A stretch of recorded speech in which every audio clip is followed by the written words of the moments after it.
In terms of managing production risk, I think I'd mentioned before that one of the things you can do is diversify. The problem with most greenhouses in New Jersey, I think, is we tend to over-diversify.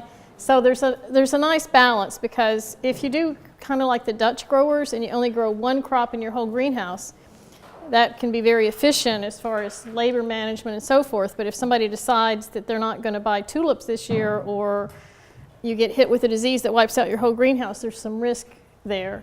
So that's why we say more than one crop helps helps minimize that risk, because you're spreading it over different things. The same thing with if you have stocks, having different stocks. But I think we tend to be plants people in the greenhouse, in the floral business anyway, and so we grow so many things that it's hard to be efficient, because if you go, a few of this and a few of that, then you can't automate.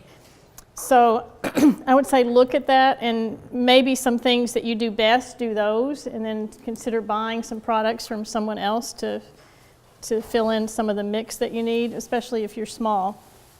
But one of the things that we always say is diversify, but in New Jersey, I hesitate to say that. Crop insurance is something that is available for nurseries now. It didn't used to be. I don't think it's available for plugs, but I remember when it first came out, it was a 500 and something page document, so a lot of crops are available. And the government is not just giving money for disasters anymore. They expect you to buy crop insurance if you lose your crop.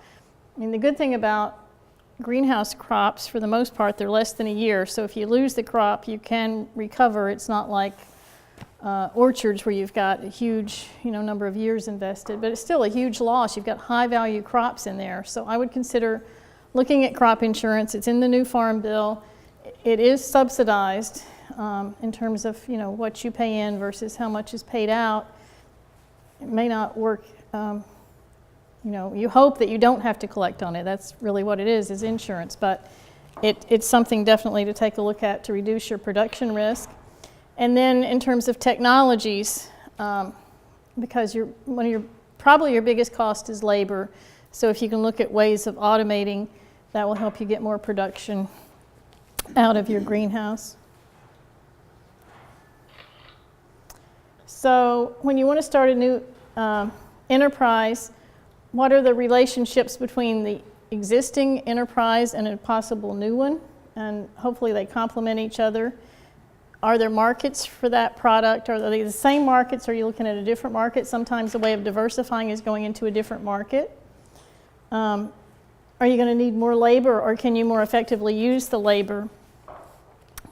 CubePack was talking about, you have a high overhead cost in a greenhouse, so you're constantly trying to keep that greenhouse filled so you can spread that overhead cost over more crops. And also you can keep your labor employed all year. What about additional capital investments if you're going to grow a new crop? Is there something different that you need for that versus what you have already? And what about knowledge and skill? I guess that's part of why you're all here, to learn as much knowledge as you can. And I know some of you are coming to the course on Friday. And we have, I think, almost 40 people signed up for that hydroponic greenhouse class already. So things are always changing, and so keeping abreast of technology, management, crop production, and so forth is always useful. Okay, in terms of crop insurance, what amount of coverage do you need? The catastrophic is available, but if you did have a loss, that's not going to cover a huge amount. So you might want to look at more than catastrophic and look at the pros and cons of that. If you had a total loss, could you still, and you took the catastrophic insurance, could you make your payments on your debt obligations, and would you have enough for family living expenses? Those are things you need to think about. And how much does the crop insurance cost?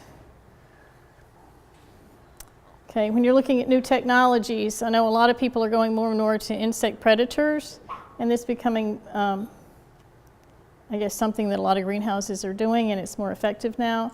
Are the costs of doing that lower than the current system? And look at the unintended consequences too. I know years ago I was working with predators in orchards, and one of the things that happened is we were doing a lot of broad spectrum chemicals before, and when you do predators, they usually only attack one specific insect. So all these minor pests that weren't a problem before suddenly became a major problem because the predators didn't attack them. So, you have to plan for that as well, or at least adjust when that comes along.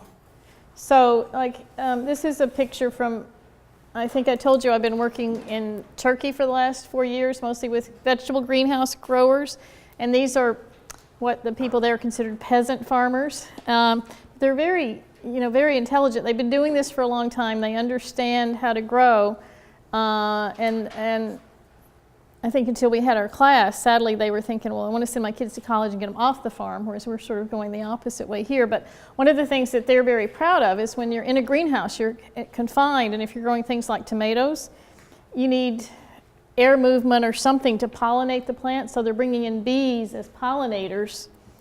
So this is considered high tech for them, and there's different ways of doing that. You can shake the plants, but bees are much more efficient. So there's people that sell the beehives to bring in.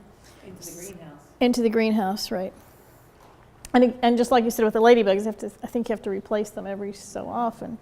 So you have to look at the economics of the new technology. Would it reduce your risks? And is there one risk management strategy that's more profitable than another? And what about buying crop insurance? Sometimes you can look at alternatives that maybe if you do one thing, it would reduce your risk, but you can also look at crop insurance as an alternative, or you could do both. Okay, so in terms of a production plan, this is probably one of the easier parts for you to do because we all like to grow plants. So we think about what crops am I going to produce, what techniques am I going to use. Hydroponics was mentioned, for example. What technology and equipment, and this lets us buy the toys we like, but you also need to look at only buying the technology and equipment that really makes money in terms of the business. And also varieties, like tomatoes. I know that's a big thing in greenhouses now, and do you want to go with the hybrids or do you want to do the heirlooms? The heirloom seems to be sort of a niche market right now that a lot of people are looking for, and they're very tasty. But there's a reason that we went to hybrids because of vigor and so forth. So there's trade-offs there. And do you have other farm-related activities that complement what you're doing, like a booth at a farmer's market, or maybe if you have a sprayer, you may do spraying for other people. Maybe you could be an IPM consultant and sell beneficial insects to other growers and so forth. So there's complementary things that you could do. You have a handout. I don't know if everybody picked it up, called Production Records. And this isn't specifically part of a business plan at all, but it's one of the things that you need to do to run your business, and it's also one of the more popular items that we've come up with is, especially with all the regulations, everything you do for your crop you need to keep records of. So I just try to make a simple form here of, the task that you're doing, who did it, the quantity, the date, and how much time. So you're keeping records of all your production tasks and also the time. And this has been maybe not this particular sheet, but these kind of records have been very useful for growers. For example, if your neighbor accuses you of spraying pesticide that kills their flowers, and you have documentation of what you sprayed, and none of those things do that, that's going to hold up hopefully you won't go that far, but if you had to, deal with a court case or something like that.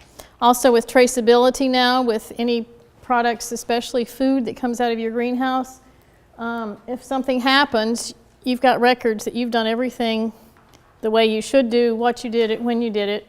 And also if something does go wrong, you've got the records to see, well, here's what I did, maybe this is where it went wrong. Okay, so it's you may not want to use this particular sheet, but you need some kind of production record keeping, maybe even a smartphone application, but something to keep track, especially when you're dealing with any kind of chemicals at all, but in terms of labor as well, especially if you're starting out, this will give you some idea of how much you're spending on each task.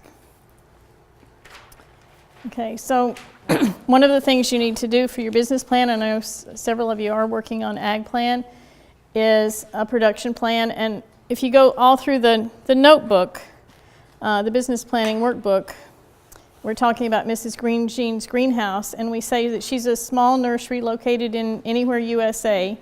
We purchased the business last year, and the previous owner only grew bedding plants, but we want to develop year-round production. Again, the same thing that Cube Pack mentioned is you've got this overhead, you want to keep it utilized all year. So they sell primarily to retail garden centers. We hope to increase production and sales over the next 5 years by using existing space more efficiently. And the existing head house is the staging area for planting and preparing plants for delivery. It also has storage capacity for containers, chemicals, fertilizers, bags of growing media. And so the following table gives our production and price projections for each of the crops for the next 5 years. We plan to work closely with our county agent in IPM use as much as possible. So here's what they plan to have is bedding plants, hanging baskets, perennials in different sizes of poinsettias, which would keep their greenhouse occupied pretty much year-round.